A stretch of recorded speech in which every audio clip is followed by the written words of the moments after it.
Hey guys, some Gamer Dude here. So, I'm probably a little bit more hyped for the Vanguard reboot than I really should be, considering we haven't seen anything yet. But I wanted to talk about it again. I'm really super hyped. I can't wait for it to come out. It's honestly the most hyped I've been for a card game since...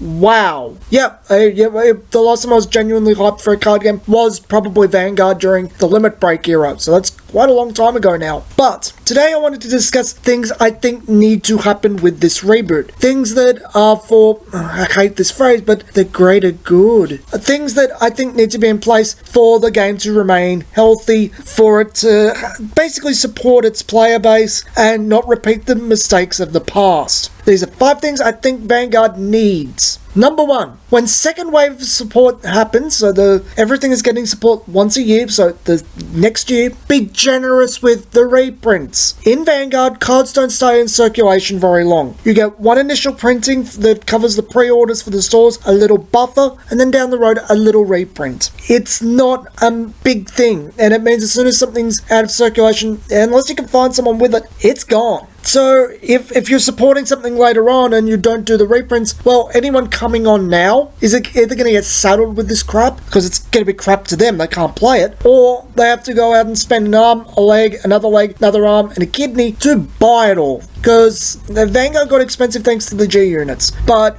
certain hype decks, they get pretty pricey as well, especially if it's old, out of print support. Does everyone remember when Nightmare Doll Alice was 80 American? I don't, because I wasn't really paying attention at the time. I was phasing out of the game, but apparently that's how high it hit. That is a stupid amount of money for what is honestly, when it released, a garbage tier card. Sorry, Alice was never good. Hashtag IGN, but SGD, Alice was never good. But what I want to see Vanguard do is, you know how they reprint cards is semi-okay these days? I want them to be a little bit more forceful with that. You don't have to go overboard, you don't have to go, okay, we've got 84 new cards in the set, well 88 because of the 4 Vanguard rares, but we have 88 new cards, 44 of those are going to be reprints. No, not that level of nonsense. Not that level of calm down, man. You don't have to reprint all of it. Just enough to make the newer cards feel complete if you're going in new. Say, let's go to GBT01 and the Dragonic Overlord The End Revival Legion. That's a good example of this. New format, everyone's freaking hyped for it. Dragonic Overlord was a long time ago, The End. And, yeah, it's been reprinted, but that set didn't even have a big print itself. It was still kinda pricey. The set didn't reprint Dragonic Overlord The End, and it didn't reprint Burning Horn Dragon. Both escalated in price at the time. And if you wanted to play the Revival Legion you just pulled, well, tough freaking luck, kiddo. You can't. Not unless you have more money than sense. Or well, more dollars than sense, the phrase is. And I don't want to see that happen. I want to see, okay, we're releasing support for Dragonic Overlord The End. Well, here's Dragonic Overlord The End and Burning Horn Dragon. Or now any of that support that came later on, we're going to reprint that as well. Any of the major things we think as the R&D, you freaking need to play it. Now, some people are going to go, oh my card value.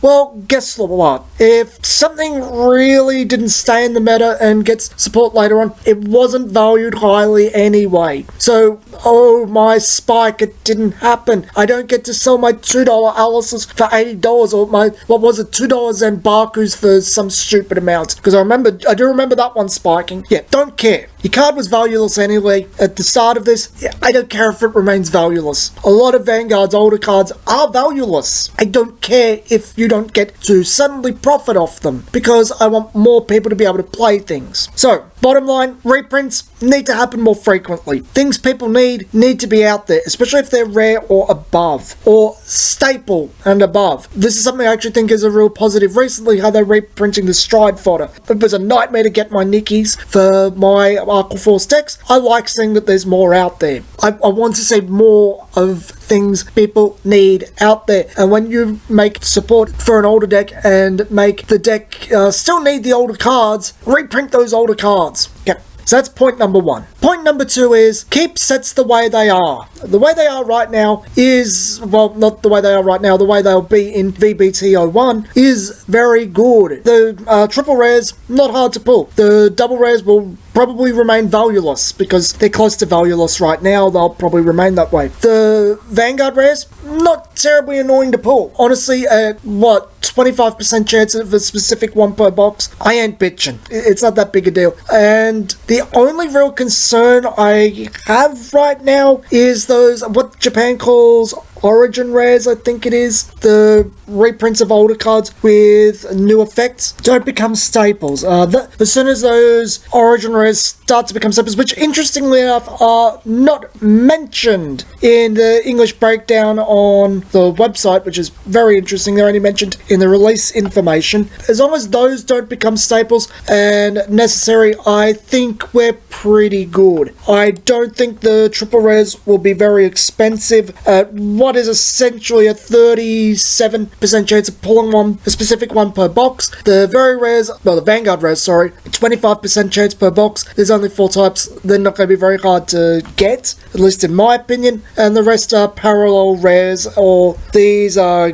gift markers. Couldn't care less. It's the Origin rare I'm a little bit concerned about right now. I kind of hope that it's the old art for the new card. Like, say, take the new Kingdom Knights Alfred with his sword over his head, like he's being He-Man or something, the new one. Take that one's effect and use the original image. I think that might be the case because the breakdown of the 84 cards does come into that breakdown given, and SP aren't mentioned in the breakdown down the bottom. The Origin rare is the only type of rare not mentioned. I don't know, but I think they might be the same. So that's point number 2. I think the sets are good the way they are being presented right now. I don't think anything is overly expensive looking at it. I just want it to stay that way. Number 3.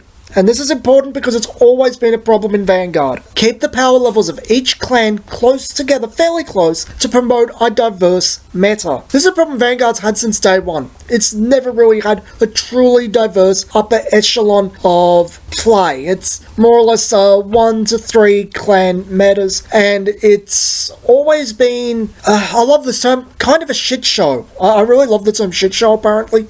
I guess I'm obsessed with poopy shows. But my point is, Vanguard's always had a problem where the upper echelon of decks is very, very slim. There's very little diversity, and they just destroy anything that tries to come close because they either do everything, are too fast, or honestly so much more powerful, maybe not overpowered, but more powerful than everything else. It's frankly annoying. Buy into this deck, you really like it. It's not even the case that it's not top tier, it's the case that it's not even remotely playable. Well, not playable, viable. It just sits there and goes, well, I'm doing this, well, you're doing a million things, and I'll just wait to die. Or, I'm doing all this stuff, why isn't it hurting you? Why aren't you dying? Because I'm better than you. Yeah, I don't want that crap. This is something I think, for all the promotion that I think a lot of people like to talk up the G era about, it's still a problem from everything I hear from people that aren't shilling the game. And it's something I kind of think was not the biggest problem during the Limit Break era. For all the crap the Limit Break era gets, Chaos Breaker was a thing for a month, guys. I'm going to do a video on that later on. Nouvelle was an oppressive bitch and I hate her. Again, she gets touched on too. Really hate that dragon woman. Frickin' dragon lady.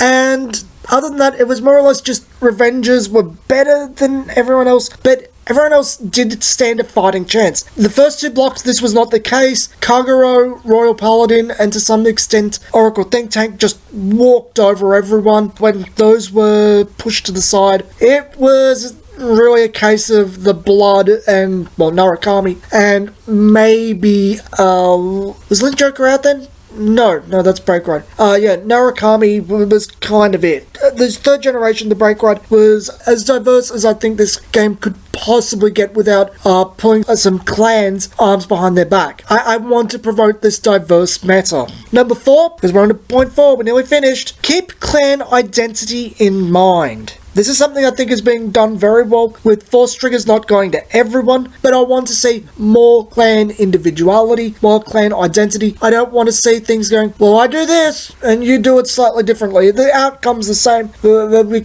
kind of do it a little differently. No, I want you to be different. I want you to have individuality. I want diversity, true diversity. I don't want to go see, okay, well, this is Dimension Police with a guard restrict, this is Aquaforce with a guard restrict, this is someone else with a guard restrict. It's all the same crap. I don't want to see, oh, here's Gold Paladin, here's Shadow Paladin, here's Royal Paladin, here's Kagro, whatever, with race standards. I want to see everyone do their own thing. I want to see true diversity. Yes, it means there'll be bad matchups. There's always going to be bad matchups. It means that some clans are going to have a really hard time versus control. The old magic cliche, dies to control, it's crap. But not everything is control. Again, I don't want to see everyone get control. I just want to see everything stay their own thing. I think that the force triggers, and given what they've said about stand triggers not being printed for the time being, means they might come back later. I think that's a push towards having clans be more individualistic and less everyone gets everything.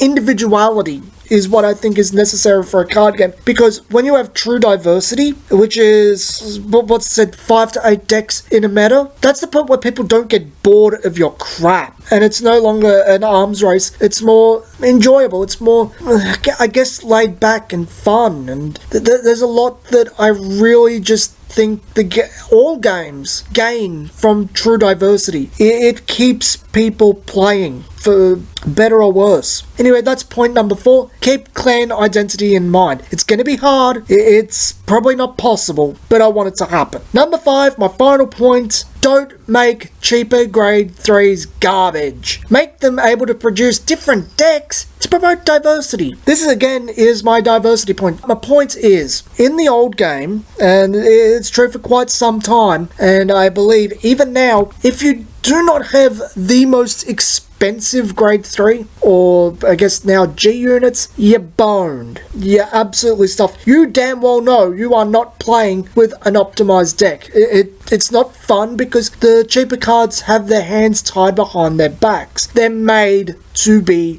garbage. Now, I'm not saying, oh, make triple rares frankly useless. I think that's a mistake. Don't make it so that, oh, everyone wants to play the cheaper card over the expensive card. I don't think that's the right attitude. I think maybe make a double rare or 2 triple rare grade 3s with very different ideas behind them that promote different types of decks. They don't really mesh well together, but then they make their own individual decks, and they're somewhat equally viable enough that if someone can't afford the expensive one that everyone's going to, hey, the cheaper one, while it's not super bloody amazing, it's enough to get you by, have a fun game, win a decent amount of times, provided you play decently, and just get you there.